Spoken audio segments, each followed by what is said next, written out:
O RB Notícias está de volta e nós continuamos falando de racismo por aqui. Aqui no Brasil, recentemente, 2 casos chocaram o país.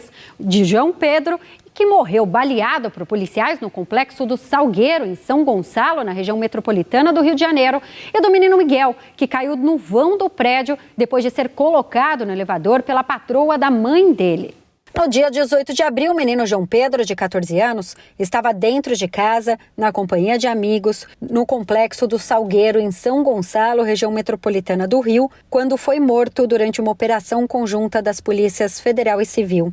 Médicos do Corpo de Bombeiros prestaram atendimento, mas ele não resistiu aos ferimentos. A Delegacia de Homicídios de Niterói, São Gonçalo e Itaboraí instaurou um inquérito para apurar a morte do adolescente. De acordo com a Polícia Civil, a ação visava o cumprimento de 2 mandados de busca e apreensão contra lideranças do tráfico da região.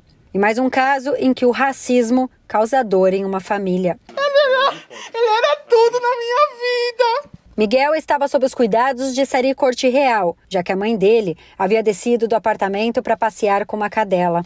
Por meio de imagens das câmeras de segurança do elevador, é possível ver que o menino entrou sozinho e foi seguido por Sari. A ex-patroa aperta um botão no alto e, em seguida, o elevador se fecha. Miguel já havia apertado outros botões antes. O elevador para em um dos andares, mas a criança não desce. Ao chegar ao 9º andar, a porta se abre e Miguel sai do elevador. De acordo com a perícia feita no dia do acidente, o menino caiu de uma altura de 35 metros. Segundo Mirtes, ele estava respirando quando ela o encontrou. A criança foi levada ao Hospital da Restauração, na área central de Recife, mas não resistiu. Mirtes pediu demissão depois do ocorrido. Sari Gaspar Corte Real, primeira-dama da cidade de Tamandaré, no litoral sul de Pernambuco, responde em liberdade pela morte de Miguel Otávio Santana da Silva, de 5 anos. Após ser presa em flagrante, pagou uma fiança de R$20 mil e foi solta. Ela está sendo investigada por homicídio culposo, onde não caberia intenção de causar a morte da vítima. Se fosse eu, essa hora, eu estava dentro de um presídio, porque eu não tenho R$20 mil para pagar de fiança, não. E olhe lá se me dessem fiança. Nós então voltamos a conversar agora com Paulo Cruz sobre esse assunto. Paulo, esses casos podem ser considerados crime de racismo, na sua opinião?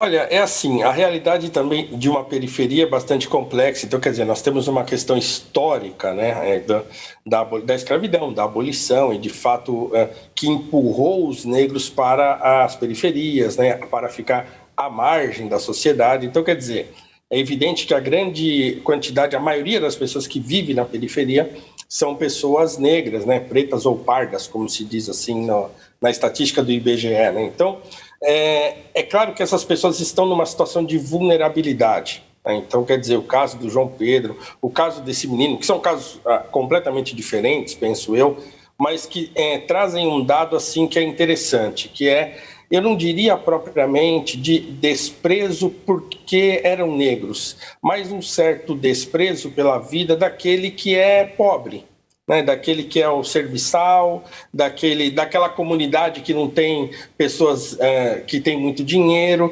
Mas eu acho que tem um dado mais fundamental ainda, por exemplo, no caso do João Pedro, que é a impunidade, né? Então, os policiais que sobem nesses morros para ter esses confrontos aí com o tráfico e coisa e tal, me parece que falta um planejamento adequado para isso. Também não há punição exemplar quando casos como esse do João Pedro, que foi um caso de assassinato, né?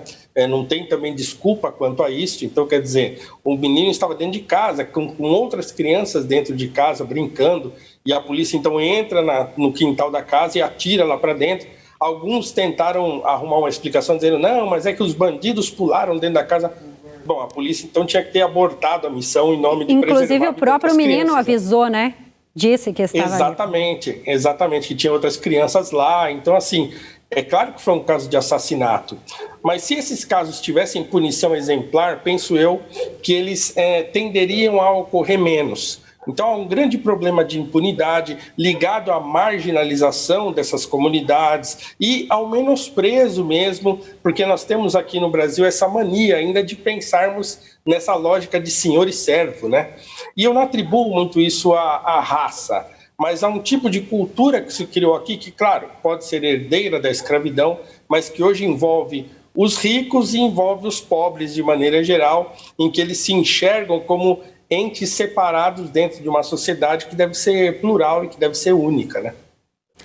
Eu vejo que você coloca de sábia maneira a questão que hoje a gente vê no Brasil não só uma questão de racismo, mas uma questão de preconceito mesmo, né, em relação às classes sociais.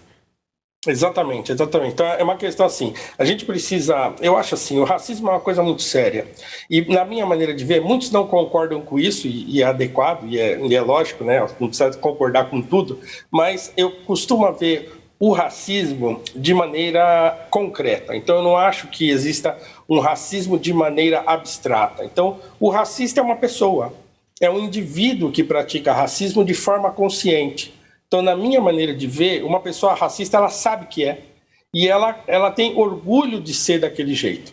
A gente encontra casos assim na história brasileira e ainda em nossa história recente. Então, uma pessoa praticar racismo sem querer, ou como diz aí a linguagem mais comum, o tal do racismo estrutural, né, que a nossa sociedade é organizada de tal modo que as pessoas praticam racismo sem perceber, para mim é imputação de crime às pessoas. Então, quer dizer, eu não posso pensar que uma pessoa que não se declara racista cometa atos de racismo. Ela pode, claro, sei lá, faz uma piada ou na hora de dar raiva está discutindo com uma pessoa que é negra e xinga a pessoa. Então, sei lá.